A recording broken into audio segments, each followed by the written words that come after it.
हमने तो मिसाक मईशत की बात की, हमने हमेशा मफामत की बात की, हमने कहा हमारे साथ बैठे चोर चोर डाकू के नारे लगाने वाले आज अकेले अडियाला जेल में साइकिल चला रहे हैं। मियां साहब आज लाडले हैं, कहा था ना आजा नहीं बैजा साइकिल से, वो गाना पूरा। मियां साहब लाडले हैं या नहीं? तारण साहब मियां साहब आज लाडले हैं या नहीं? इमरान खान की तरह लाडले हैं या नहीं मियां साहब? देखिए ना, लाडला तो वो होता है जिसको लाया जाता है। मियां साहब को तो रास्ते से हटाया गया था इमरान खान को लॉन्च करने के लिए। और देखिए, एक गैर फितरी अमल के नतीजे में बनाई गई जमात, जिसको खड़ा किया गया लोगों के कान मरोड़ के, बाजू मरोड़ के, वो जमात उतनी तेजी से टूटी है जितनी तेजी से बनी थी।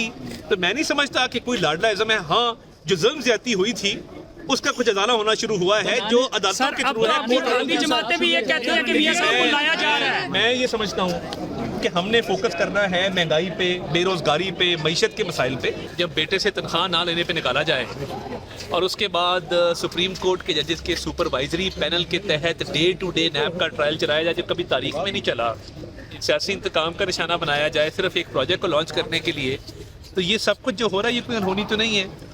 और मैं ये समझता हूँ कि ये वक्त गुजरने के साथ साथ उनकी बेगुनाही के सबूत आते गए। वो अरशद मलिक वाला मामला हो, वो शौकत अजीज सिद्दीकी की स्टेटमेंट हो, दिन ब दिन उनकी बेगुनाही के सबूत सामने आए हैं कि जो पनामा का ट्रायल था वो किस तरह मैनिपुलेट किया गया था।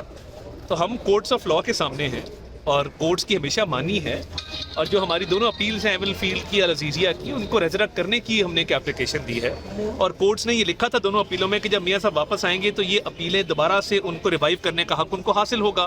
तो उसी हक के तहत आज कोर्ट के सामने पेश होंगे, बाकी जो कोर्ट की मंशा है। सर, अगर नवाज शरीफ साहब वज़ीर-ए-आज़म बन जाते तो क्या खान साहब के साथ वही रवैया अपनाया जाएगा जिस तरह आज जेल के अंदर है, या उनको रिलीफ दिया जाएगा कि चलो हम इस तरह की सियासत नहीं करते? ना तो मियां साहब ने कहा था कि आप तोशाखाना की घड़ियां बेच दें ब्लैक मार्केट में, ना मियां साहब ने कहा था कि आप 9 मई के हमले करें, ना मियां साहब ने कहा था कि साइफर लहरा के तो कहें कि जी ये अमरीकी साजिश है जो मेरी हुकूमत गिराई गई है। ये अपना किया धरा है जो सामने आ रहा है। दूसरों के एसी उतारने और खाने बंद करने के दावेदार आज साइकिलें मांग रहे हैं। तो ये बस ये कुदरत का निज़ाम है, क्या कह सकते हैं।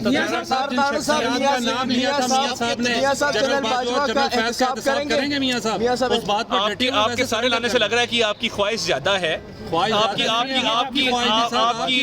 आपकी ख्वाहिश के मुताबिक तो नहीं चल सकता सिस्टम। मियां साहब ने अपनी तकरीर में एक तामीराती बात की है, कंस्ट्रक्टिव बात की है, स्टेट्समैन वाली तकरीर की है, तूतड़ा नहीं की जो कौम को उन्होंने आदी बना दिया था कुछ लोगों ने।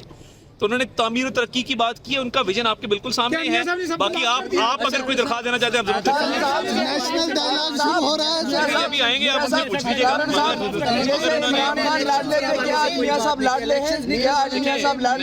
इलेक्शन मियां साहब ने मुफाहमत की बात की, लेकिन इलेक्शन की बात नून इलेक्शन चाहती है। मैं तो चाहता हूँ कल इलेक्शन हो जाए, क्योंकि उसकी वजह ये है कि इस वक्त साहब ने कोई स्टेटमेंट नहीं दिया। टॉक शो ना बनाए। मैंने आपकी बात सुन ली, आपका सवाल समझ लिया, उसको अब आगे जवाब देने का मुझे मौका दें। बात ये है, हल्का बंदियों का जो शेड्यूल था इलेक्शन कमीशन ने उसको 14 दिसंबर से 30 नवंबर तक शॉर्ट किया, उसको पीछे लेके आए चंद हफ्ते।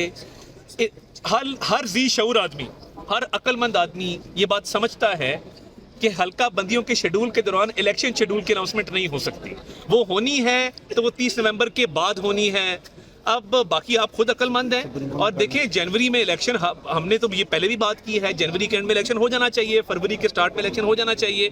हल्का बंदियाँ इसलिए ज़रूरी थी कि PTI ने नए ज़िले बनाए पंजाब के अंदर, और सियासी बुनियादों पे बनाए, इंतजामी बुनियादों पे नहीं बनाए। अब उनकी नई सीटों का मामला है, मरदमशुमारी का मामला है। तो देखिए, बिल्कुल जनवरी के एंड पे इलेक्शन हो तो ये बड़ी अच्छी